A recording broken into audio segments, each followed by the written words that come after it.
Welcome back to Brazil Crypto Report. I'm your host, Aaron Stanley, and today I'm joined by Edward Woodford, who's the CEO of Zero Hash. We discuss how Zero Hash has become a leading crypto infrastructure as a service company that counts Stripe, Interactive Brokers, and Securitize among its client base. We also talk about the company's plans for the Brazil market and how it's paying many of its remote employees directly in crypto.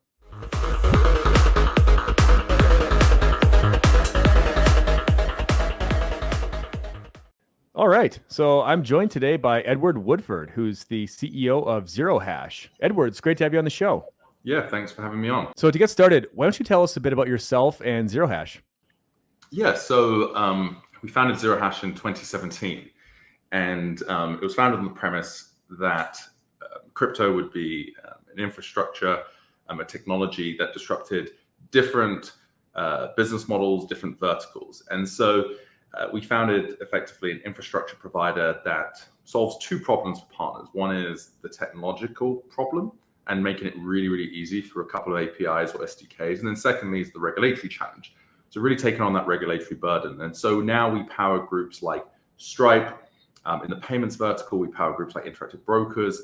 In the brokerage business model, we've now moved into different areas such as cross-border, remittance, tokenization infrastructure. And so that thesis is starting to play out, and we provide the rails and the mechanisms for companies to effectively adopt this technology in a really, really seamless way. Very cool. Very cool. And it's been fun seeing your company evolve over the years. I've been following you. I've never actually had the pleasure of chatting with you, but I've been following you and your company over the years. I think I actually booked you as a speaker in like 2019 for Consensus. Yeah, I think with one of those many crypto virtual relationships. Yeah. So it's like I think just prior to that, you guys were, I think you were like Seed CX or something. You guys were doing something more of like a derivatives type of thing, and there was I'd pivoted a couple of times. So anyway, so it's kind of fun to see like, okay, like these guys actually have done something real, in the last 5-6 years. So very cool. And I also, it's funny that the way I also remember you was I think your sister used to be a reporter for The Block. And I remember in the CoinDesk newsroom, like people were freaking out, like, why does The Block keep getting these like exclusive stories about? She did that all by herself. I literally, my sister is a tough cookie, and honestly, staying out of her way is a better strategy. And so she goes after whatever story. So nice. Yeah, she actually. She's had an interesting career. She's gone over to Reuters in Mexico City. So left crypto entirely, but doing equally interesting things. Very cool. Very cool. Well, yeah, quite the impressive family, I must say. So let's dive in here and let's maybe talk a bit about the Zero Hash journey. Maybe talk. I mean, you guys have done a few rounds, over the last couple of years. Maybe just talk a bit about kind of how you guys evolved from the Seed CX days into Zero Hash and kind of what that journey's looked like, and then what you guys are really focusing on right now as far as your overall kind of product stack. Yeah, so the business, I mean, like any business, it's no straight line, and we started the business pretty early on to be more of a infrastructure institutional exchange. And we very quickly realized that, one, the margins were pretty tight. But secondly, if our view was that crypto is going to be everywhere, there will certainly be many billion-dollar brands and billion-dollar businesses created natively in crypto. But a big part of what really excited me was about that bridge. So, okay, how do you bridge traditional players into this ecosystem and form that evolution? So really said, okay, let's not be a direct-to-consumer business. Let's be more of a B2B2C business model. And so now we have close to 5 million end customers that we power across the world through our different partners. And really, again, another drive was, hey, we can take a very kind of asset-driven approach towards crypto. So viewing this as a tradable asset, which it certainly is. But really, a lot of the unlock comes from really seeing this as a technology. And so we're able to go much broader. Thirdly, and from a commercial perspective, sometimes I say to our investors, the beauty of a B2B2C business model like ours is that you have B2B costs, but you have B2C margins. And so that's also one of the attractions as we kind of viewed our space and model. But obviously, there's been a lot of changes since 2017 to now. It's a very different ecosystem and a very different space. We've powered some very crypto native firms access to different jurisdictions. So, for example, we started working with MoonPay when they were a 4-person company. We put out a case study a few months ago, and obviously have worked with them since, and they're still a valued client. But a big part of it was saying, okay, so at some point, these pillars will fall in brokerage, in payments, in remittance, in payouts, in payroll.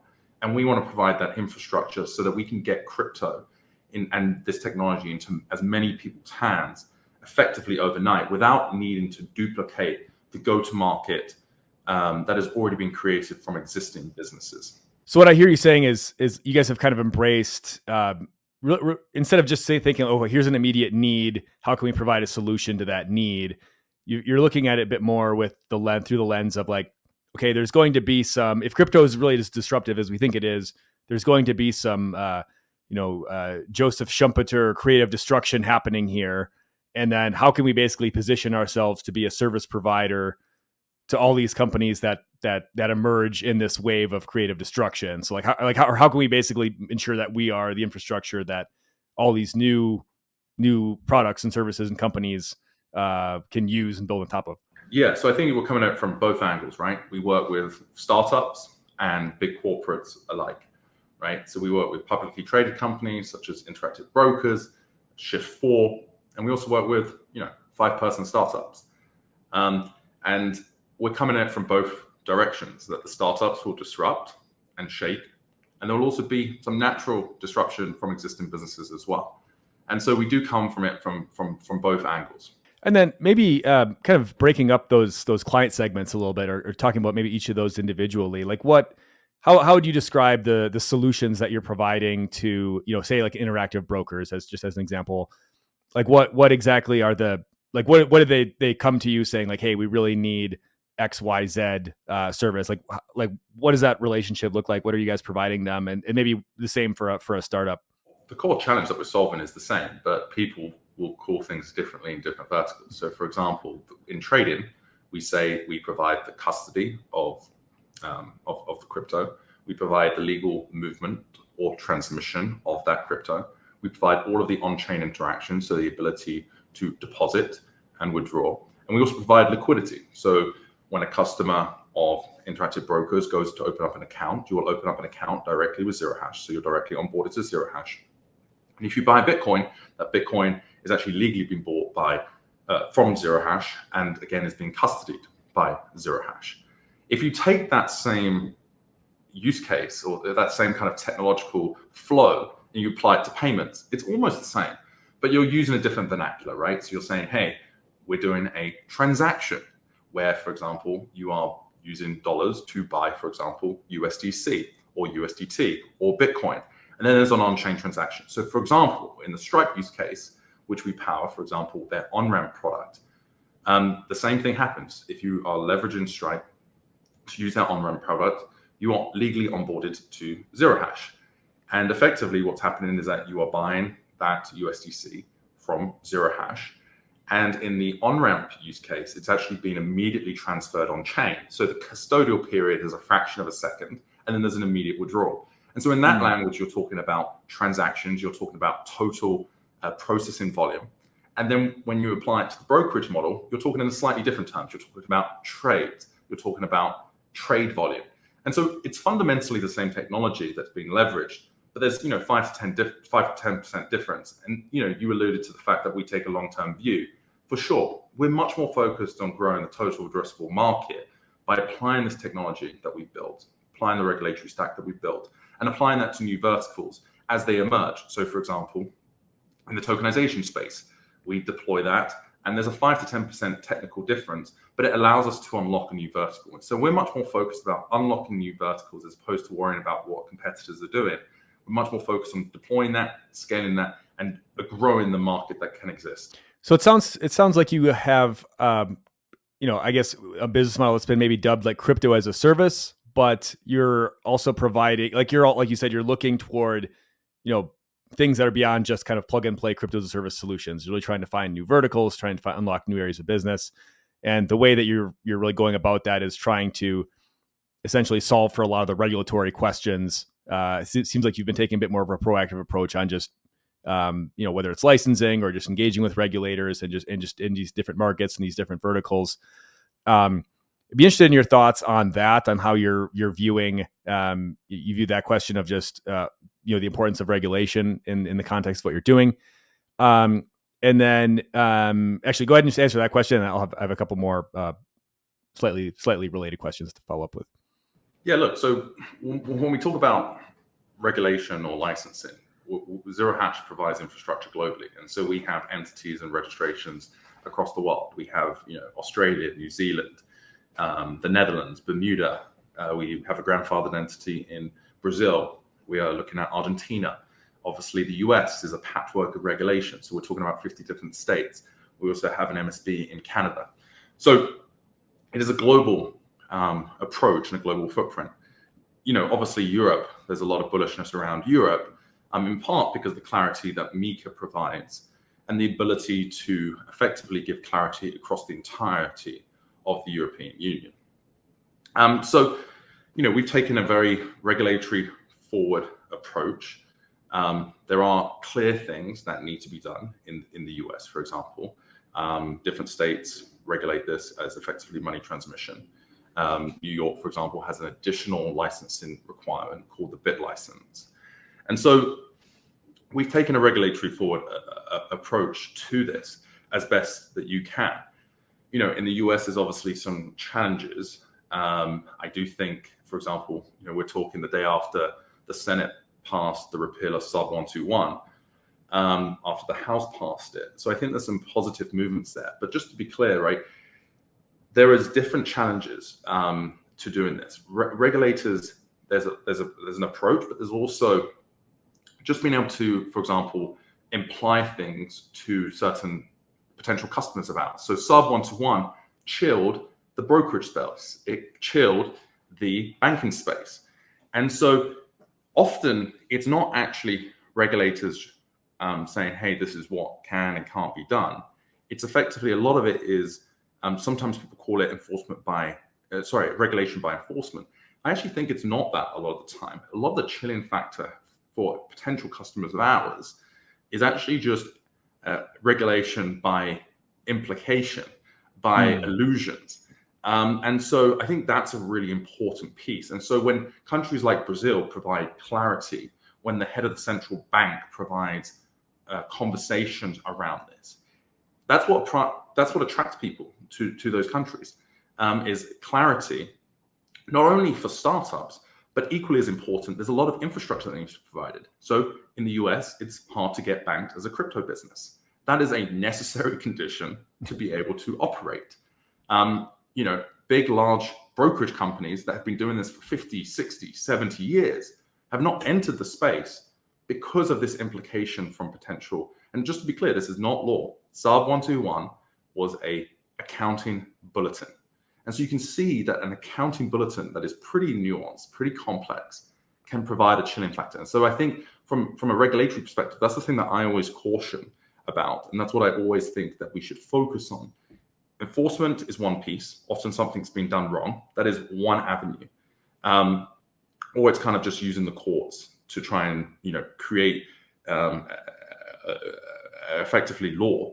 But secondly, I think this other piece is something that's not actually spoken about enough. Yeah, this regulation by implication angle is an interesting way of putting it. I don't think I've ever heard it framed that way, but it's this idea that, hey, this may be something we need to comply with. It may not be. We don't really know. And that's kind of like the worst of both worlds, essentially, as far as if you do something in this space completely legitimately with all the best intentions, we are going to spend a lot of your time on this. And so there's always an opportunity cost. If you're spending regulatory time on something, you're not doing something else. And so this regulation by implication really does have the power to dissuade people from interacting, from servicing companies that are doing their best to comply with every single possible statute that exists out there. Yeah, exactly. Especially when you're talking about more, we'll call them like traditional financial institutions or brokerages that don't maybe have quite the risk tolerance that these, the Buccaneers and the crypto industry might have, right? So, um, you've said on a few occasions, in a few interviews, I've heard you mention this idea that you view crypto as a technology and not necessarily an asset class, which I find interesting because that goes against, or it's a contrarian view to what a lot of the kind of the industry, voices on Twitter and the more public figures say. We're like, oh, this is a new asset class. Regulators need to treat this like a new asset class. It's a new thing that's it's the first new asset class since in 500 years or whatever. And you've taken kind of a different approach to saying it's a technology rather than asset class, and hoping you could maybe identify or elaborate what you mean by that. Yeah, so look, it certainly is an asset class, but it's not exclusively an asset class. And so what I mean by that is, in the same way that Bitcoin is a tradable product, so you can buy an ETF now with Bitcoin. Also, if you're looking at what, for example, Zero Hash has just launched support for Bitcoin on Lightning, where effectively Bitcoin is being used as a transfer mechanism. That is a remittance product. That is a change of the store of value from A to B. No one would call that an asset, a tradable asset, right? In the same way, are we saying that this technology that can build NFTs on, is that also an asset? So I think the danger of saying, hey, this is a new asset class is challenging. And it's a very myopic, small, narrow view of what this technology is. So, use cases that really excite me, Zero Hash is working and working with a partner called Felix Pago. Felix Pago is providing a mechanism for people to transfer value from the US to Mexico, leveraging stable coins as an intermediary mechanism. The customer, it's disclosed to the customer that that's what's being done, but the customer funding is funded in US dollars, and the recipient is receiving Mexican peso. That technology in between, the mechanism of value, if you want to call it the network of networks between different networks, so you have the US dollar network and the Mexican peso network, that is not an asset class. And so I really think that there's got to be a caution in the same way that we don't try to, if we, in the same way that people don't think about HTTP and these other mechanisms, they just use it. To try and regulate this as an asset class is very, very narrow. It certainly is an asset class. There are certain people that view this as an asset class. But it's very hard to say Bitcoin itself, if you read the white paper, Bitcoin wasn't envisaged as a asset in the conventional sense of a tradable asset. It was meant as a peer-to-peer mechanism of value. And obviously Bitcoin is not there yet, but I think things like Lightning, things like UMA, really interesting groups like LifeSpark, with people that have spent their entire careers in payments, like David Marcus. You can't kind of force that into an asset framework. And I think that's really, really important. And I think the industry, including us, have to do a better job of talking about these real world use cases and technology, as opposed to I buy Bitcoin because it is a mechanism to hedge against inflationary pressures. It is certainly that, but it is not exclusively that, is where we try to change the conversation. That's a really interesting take. I appreciate that. And there is a lot of interesting stuff happening on the Lightning Network that I think, David Marcus, leaving, where was he? Who's at Facebook, Meta before this, going to launch his own, Lightning focused startup is obviously quite bullish. And it's just, folks listeners have probably heard me say this before, but I've always taken the view that the reason Bitcoin emerged as more of like, or the reason the store of value narrative took off more than the payments narrative in Bitcoin is really because of some of the taxation issues, right? Especially in the US, where it's like, okay, if you spend your Bitcoin at a Starbucks and then all of a sudden, bam, that's a capital gains transaction. And you gotta, it just, that's a complicated procedure.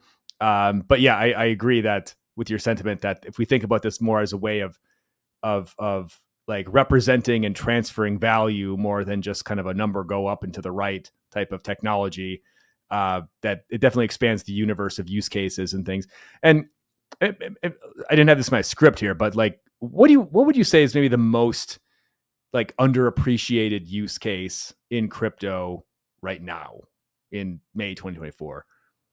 Yeah, I think leveraging crypto as a mechanism for remittance is one that, if you look at, for example, the news that Ripple and Bitso put out, that 5%, they estimate 5% of the remittance corridor between the US and Mexico now leverages crypto as either directly as a mechanism of transfer, right? So I'm sending my, you mentioned my sister, sending my sister in Mexico.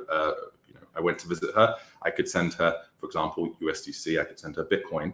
Or, for example, you're leveraging a tool like Felix Pago, where it's just a mechanism to transfer value. So I think that's one where there is real adoption, there is real use case, and there is actually real traction. And it's not to say that this is a panacea and that all value transfer across the world will be done in that way. But what I think is really, really interesting linked to that, and I think we're starting to get there, is again, referencing this concept of network to networks, and we'll have some announcements later this year, working with partners, but forming this bridge, for example, in Brazil, where you can leverage PIX as a real-time payment mechanism. You fund into PIX. You can then use USDC, or for example, in the use case that we'll be sharing later on in the year, leveraging Lightning as a mechanism of value. You transfer that to the US. We then convert that into dollars and then send that out on the US RTP network. And what that effectively means is that you can go from bank to bank, cross-border, so connecting one RTP system to another RTP system in under 60 seconds, if not way quicker. And so that's what I think is an underappreciated concept, is the ability to move money across border within seconds is fascinating. There is obviously a cost constraint, which I think it depends on the vertical. It depends on the local liquidity. That's one of the problems with this industry is we say, hey, crypto is always cheaper. Well, it's cheaper in some verticals. Also, does cheaper always mean better? Some customers don't care, right? So it has to be what customers care. I think one of the big things that, especially when you look at enterprises and you look at people that live paycheck to paycheck, the ability to get paid quicker, the ability to move money quicker is really one of the key value props. And I think that is one that isn't spoken about enough. And you guys have a number of employees abroad outside the US, in Brazil and elsewhere. And I know you guys have been experimenting with using some of these rails to actually pay your employees, doing effectively remittances and payroll. Maybe talk a bit about that. What's that? How is that experiment going? And what exactly are you guys doing and how's that going? Yeah, so Zero Hash, we've taken a remote first approach. And so we have close to 50 people based in Brazil. And then, a bunch of people based in Argentina. And, this is a big part of our growth strategy, is to have the best people wherever they are in the world. And for us, we found a huge concentration in Brazil and Argentina. And so we found that when we offered it as a product, we were, a portion of our team, about 25% of our team, based in these two geos, wanted to be paid in another mechanism, partly because of speed, partly because of dollarization, the desire to hold dollars versus local currency. And so there are public data points. So, for example, Deal, a large payroll provider, has announced publicly that about 5% of their payouts is now done through crypto. And so when you start to think about other use cases, if you think about Upwork, Fiverr, Payoneer, these sorts of use cases where the end recipient wishes to receive something that is not their local currency, I think that's really, really fascinating. And then that starts to spin the flywheel, because once people are holding, for example, USDC, then they want to spend USDC or pay with USDC. And that's something that, for example, Stripe at Sessions announced, was the ability to pay with USDC, and Stripe's a customer of Zero Hash. So I think when you think about this, the whole spending flywheel has to be connected, and that's something that Zero Hash is passionate about. But yes, we're passionate about the payroll use case because we know how meaningful it is to people, and a bunch of our team do it. But to doing it directly outside of our existing payroll infrastructure makes it very, very complex, and we're in a very unique position to be able to do this. but being able to offer that to anyone around the world, I think is really powerful. And I think this is one of the things that has shifted, frankly, around remote work. And I think we're still in phase one was, hey, remote work is something that we're comfortable with. Having people based outside of wherever you're located was phase one, right? So a lot of companies have invested in that. I think phase two is where you actually have people that have been with the company for multiple years and now are very senior people. And so you start to change the way that you view international payroll. So Zero Hash, we're only about 50% based in the US, 50% not based in the US.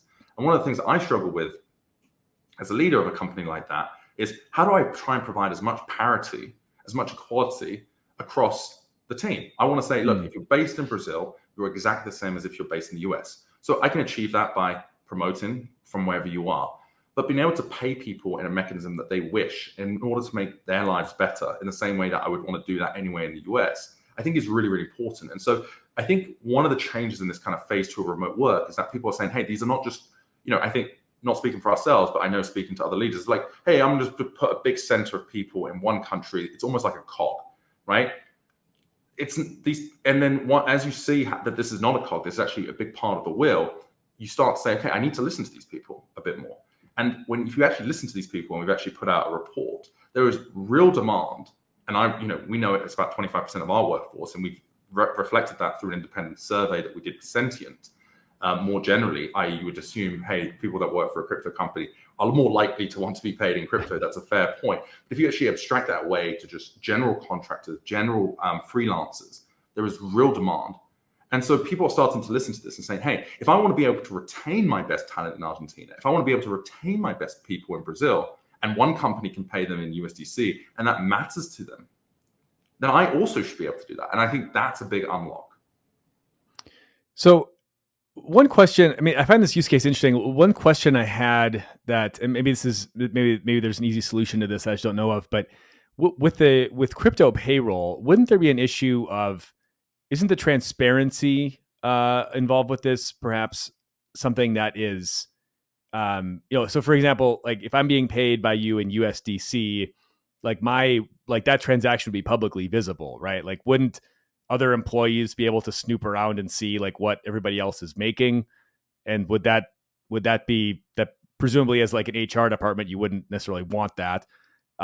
Is there a solution to that, or am I overthinking this? Yeah, so I think without going into kind of philosophical views about pay transparency, right? Some people say it's a good thing. But there's a lot of ways of doing this in order to kind of abstract away that. So switching addresses from where payments are sent from. That is something that we do generally for all of our customers, right? So that you can't begin to track and get that kind of information abstracted away. I think there's a lot of steps that can be done in order to achieve that, and that's not, I think it's pretty much a solved technical challenge. Okay, very cool. Yeah, just a question I had about that. But so the 25% of it's 25% of your abroad workforce that's LATAM workforce, yeah. The LATAM workforce that has voluntarily said we want to get paid in crypto versus the local currency, essentially. Very cool. And then maybe let's talk a bit about like your actual operations here in the region. You said you've got 50 folks in Brazil, some more in Argentina, and maybe talk a bit about like, what are these folks actually doing, and what are your kind of plans for the Brazil market specifically? I know you guys have joined like AB Crypto, the kind of the trade association here. You guys have had kind of a go-to-market team here as well. Maybe just talk a bit about like, who are what's your kind of go-to-market strategy here? Who are you working with? Who are you looking to work with?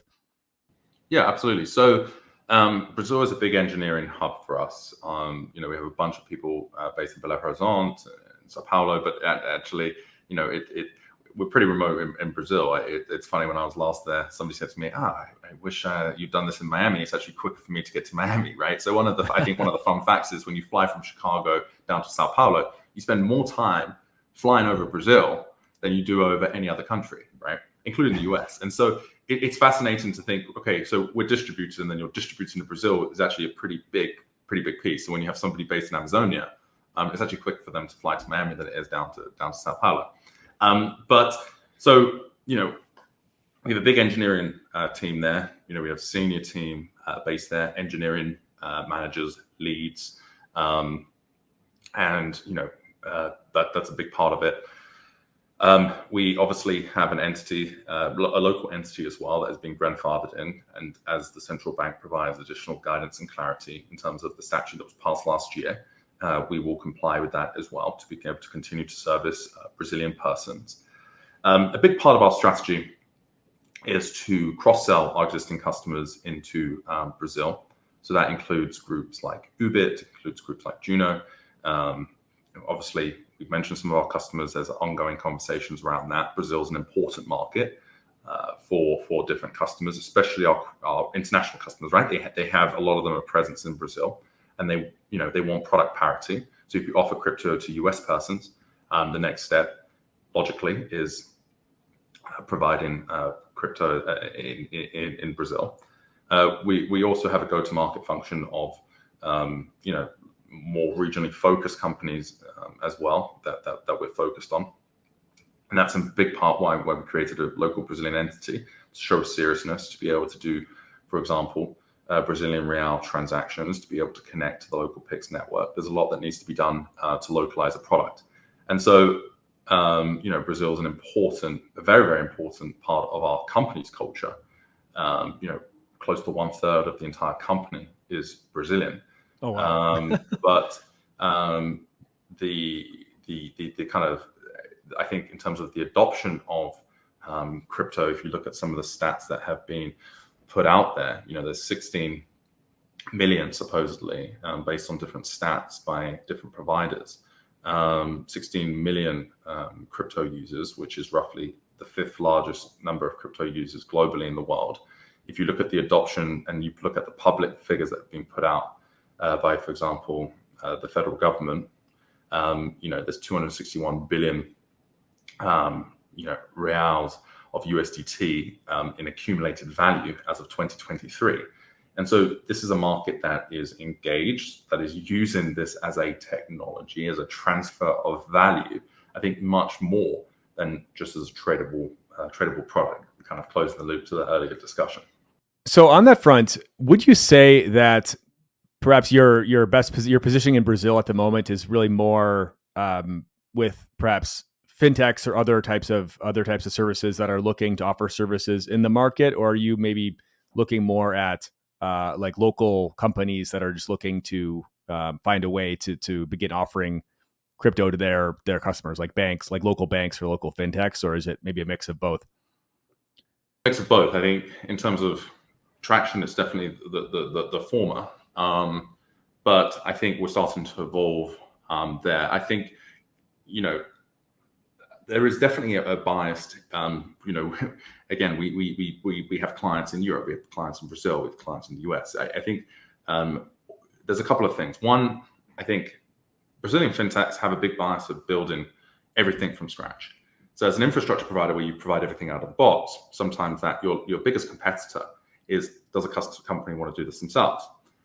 I think that as the friction of regulation in Brazil increases, right, which is certainly there, the obligations around, for example, the nuances around IOF tax reporting, as the nuance of travel rule starts to come in, that trade-off decision becomes a lot more expensive. To build this yourself, it's not just a technical challenge. It's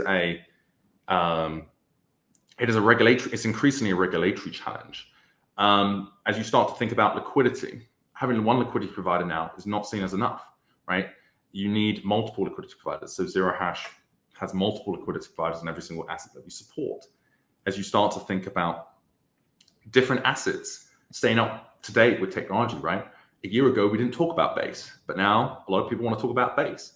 So the technology is evolving. So I think what we found, at least in the last 6 months, is that the desire to build has decreased, and the desire to partner has increased. And I think that's only going to increase as the rules start to come into place in Brazil. And then, I realize it's hard to speculate on these things before we actually have regulations, like the actual regulations coming from the bank itself. But do you intend to apply as for a business model like yours, would you intend to be applying as like a VASP in Brazil as like a crypto as a service provider, or would you? I mean, how are you approaching that? Yeah. So the simple answer is yes. We want to take Okay. on as much obligation as possible. And the core of, for example, in the US, we take on the entire regulatory burden. So our partners don't need to be licensed. We take on that regulatory burden. It's a fully disclosed relationship. We know every single customer. So yeah, the short answer is yes. Brazil's a big market for us from an important strategic perspective, and so taking on as much obligations as possible to reduce that for our customers, to again lower the cost of entry, to effectively turn a high fixed cost business into a low variable cost business. That's effectively what we do for partners. We want to take that on. So short answer, yes. Okay, perfect. And then obviously this is the Brazil Crypto Report podcast, but there's a lot of interest from listeners and readers in Argentina, just given some of the changes that have been happening there over the last half of year. And just wondering, obviously you've employed some people there, but have you taken any kind of go-to-market strategy in Argentina? And if so, like, what is that looking like right now? Yeah, so guidance has come out, and we'll be registering to be in compliance with that. I think Argentina is in a fascinating place right now. There's obviously a lot of adoption that has occurred in Argentina, and then as it starts to open from a trading perspective, I think that there will be a natural increase in the utility of digital assets and cryptographic assets, and so the short answer is yes, and I think that's going to be an interesting evolution over the coming years. And then moving back to Brazil, there's a really big focus on tokenization right now.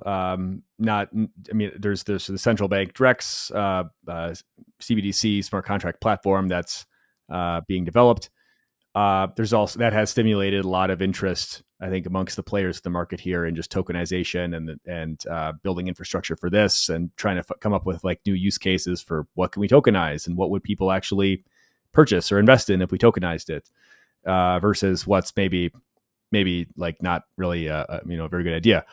And just wondering, how do you guys fit into how do you see yourselves fitting into the kind of on the tokenization side of things, if we're talking about tokenization of alternative investments and tokenizing fixed income assets, for example, or these other types of products that are being rolled out? How do you guys fit into the infrastructure framework here? Yeah, so it's public that Securitize is part of the Zero Hash. Securitize is a big player in this space. It just announced that, for example, the BIDL token that is leveraging Securitize's transfer agent and tokenization technology is live. They've been in the space for a long time. And this BIDL token, this is the BlackRock correct fund, right? Yeah, correct. And so I think generally taking a step back, just talking about tokenization more generally and the space that Zero Hash plays. I think, again, this goes back to Zero Hash's technology and regulatory stack being applied to a new vertical, and to what is, effectively what has gone from zero to now, I think, close to $2 billion market in a couple of months. Ondo, BIDL, and the Franklin Templeton Benji token are the largest and have increased exponentially in a very, very short period of time. But again, that's just very much phase one.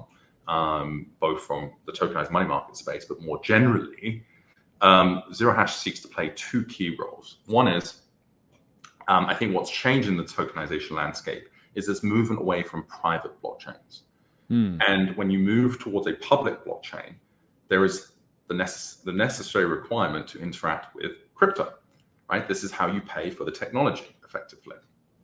And there is this bias that still exists, in part because of regulation by implication, that crypto is bad, tokenization is good. But if you're tokenizing on a public blockchain, please explain to me how that works without needing to touch crypto. Right. The solution is what Zero Hash provides, which is the ability to provide effectively a third-party gas station, a third-party network, payment network, where effectively we pay for the network fee. And so we're the ones touching crypto, to use that in inverted commas, and the partner that is tokenizing, or the issuer that has its own constraints or perceived constraints, pays us in dollars. And so we abstract away the complexity of payment in the chain. Especially if you're a multi-chain tokenization infrastructure. If you're tokenizing on AVAX, you need AVAX. If you're tokenizing on Ethereum, you need Ethereum. If you are, for example, tokenizing on Bitcoin, right? For example, the new stack that's come out, LRC20, right? You need Bitcoin. And so not only do we take on that obligation, but we can also do that across many, many different assets as groups explore and test with different technology stacks, right? The second thing is, one of the big value props of tokenization is the ability to move these assets real time, 24/7, 365. But one of the constraints of this is the mechanism, for example, in the US, the FedWire cutoff time, right? And so one of the beauties of what we provide, and Securitize has been public about this, is the ability to fund and redeem in USDC and other assets, hopefully eventually, through zero hash. And so you actually, when you fund your account, you're funding a zero hash account, will automatically sweep that into dollars, and then that can then get swept into a fund. And so what that means is that you can effectively go 24/7, 365 between effectively a fiat equivalent, a USD equivalent, into a yield-bearing instrument 24/7, 365. And that effectively allows for one of the big value props of tokenization to be unlocked. And so those are the two value props that we see. We think we're very, very early in terms of the tokenization evolution. Obviously, money markets have got a lot of the attention, but I think we'll start to see a lot more, especially when you start to listen to different players, Larry Fink and others, really be bullish on tokenization. But then you need, but how do you do this on a public chain? And then, but are we constrained by the constraints of the fiat network? We're hopefully saying, no, you're not constrained by that, and no, you're not constrained by the network limitations as well. And so that's really where we play in the tokenization space. No, that's super interesting. And I like the way you put it there. It's really like, I think this migration away from the permissioned chains is really something that, it's kind of like a long time coming, but it seems like we've finally gotten to this point where, like, okay, if this is the only way you're really going to, do this effectively. And then also, like, how do you do this? It's hard not to be bullish with Larry Fink and folks talking about this, but how do you actually do this in a way that kind of fits within the constraints of the current network? There's a lot of exogenous factors that you have to they're not going to change just because, I want to tokenize something, so let's change all the rules, right?